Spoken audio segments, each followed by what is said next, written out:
Gina from WTI. I seem like I'm always running a little bit behind, especially in the morning when I need to leave the house.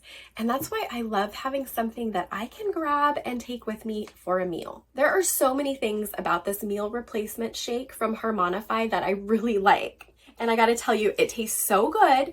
And it also has so many things that I'm looking for in a shake. It has fruit and vegetables in it, and I always am needing to get more of that into my diet. So I love being able to drink that.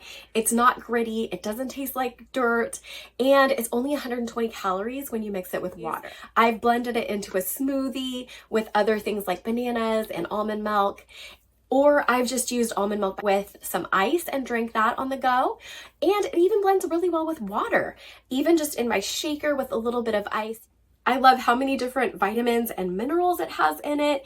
Protein, fiber, again, fruits and vegetables. That means that I can drink it all and then I'm not having to take pills to get my vitamins.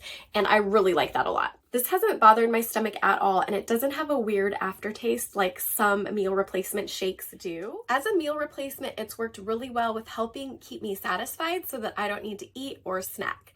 I really like it, and that's my point of view.